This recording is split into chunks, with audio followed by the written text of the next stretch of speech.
Olá, há uma passagem interessante, muito conhecida do imperador Marco Aurélio, no seu livro Meditações, em que ele diz: começa amanhã dizendo a ti mesmo, hoje eu me encontrarei com um homem intrometido, um ingrato, um arrogante, um enganador, um invejoso, um antissocial. E os estoicos estão sempre prevendo as coisas ruins que podem acontecer, até piores do que esses encontros, essa coisa mais comezinha das relações sociais, mas outros acontecimentos externos, como a doença, a morte. Então, os estoicos falam na premeditatio malorum, prever as coisas ruins, as coisas más que podem acontecer. Mas nessa passagem se trata desses encontros, dessas pessoas que nos tratarão com arrogância, que nos tratarão com má vontade. E o imperador diz que nós devemos entender esse comportamento, porque ele faz parte da natureza humana, O homem tem que se trabalhar, o homem tem que se aprimorar, para sair desse tipo de comportamento, desse tipo de sentimento em relação aos outros.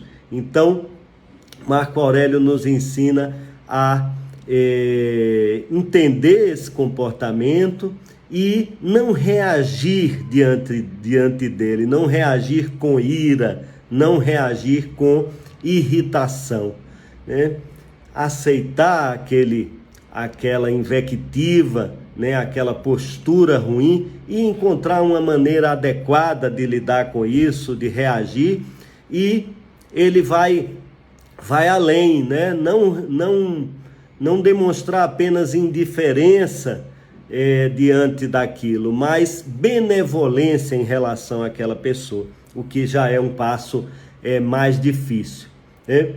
E aí nós encontramos um outro traço do estoicismo, que é o controle dessas emoções, das paixões negativas, sobretudo da raiva. A raiva é um sentimento, uma emoção muito combatida pelos estoicos como uma das mais nocivas, e Sêneca fala muito da raiva e diz que quando nós agimos com raiva, quando nós reagimos ele aconselha a dar uma pausa, entre o acontecimento que leva à raiva e a nossa reação.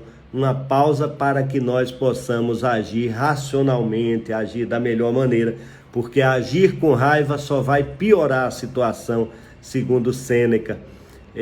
Não resolve aquele ponto e aprofunda o problema, causa outros problemas. Então, é nessa linha que o imperador Marco Aurélio, no seu Meditações, um livro que ele escreveu para consumo próprio, enquanto dirigia as tropas romanas nas batalhas, e que só foi publicado no início da Idade Moderna. Então, o imperador está nos dizendo aqui para nos prepararmos, que esse é o natural das pessoas. Então, esperar a gratidão, esperar a benevolência vai levar à decepção, à frustração, à raiva. Então, nós já devemos estar preparados logo de manhã para esse encontro desagradável. E aí, agirmos dessa maneira que os estoicos ensinam. Há uma anedota, mas que ilustra isso, e se conta que um homem todo dia ia comprar o jornal, e o jornaleiro o tratava mal, jogava o troco assim, e um amigo que estava com ele disse: mas olha, eu já vi 2, 3 dias você vir comprar esse jornal aqui e o jornaleiro trata você dessa maneira. Aí ele disse: sim, eu tento não ligar, porque eu não quero permitir que ele dite como eu devo me sentir, Então é essa a tarefa do estoicismo, não deixar que as outras pessoas e mais que os acontecimentos diversos da vida ditem, né, a maneira como nós devemos nos sentir.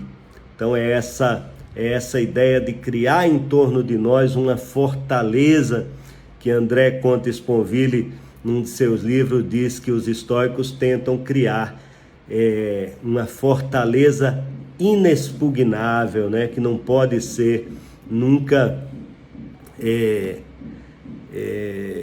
invadida, né?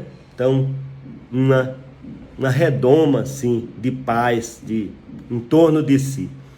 E não significa que seja uma passividade social, uma aceitação de injustiças, não. Mas isso está mais num nível da alma, de uma tranquilidade interna, até para agir, até para assumir missões sociais difíceis, né? E então o estoicismo almeja, né, uma grande coisa para o homem. E isso atraiu críticas na filosofia. Há uma passagem de Pascal em que ele diz: olha, os estoicos têm uma visão muito elevada do homem, como se o homem fosse Deus. E Pascal, religioso, então repele, né, o que ele chama de orgulho do estoicismo. E de fato há passagens assim. Há uma passagem de Epicteto, me parece, no seu manual, em que Epicteto diz: o homem que age assim, como o estoicismo ensina, é como um Deus. É como um Deus porque ele age sempre com magnanimidade, com resignação, ele não sofre, né? E é, de fato, um ideal muito elevado para o homem, difícil de ser atingido, mas que serve como inspiração.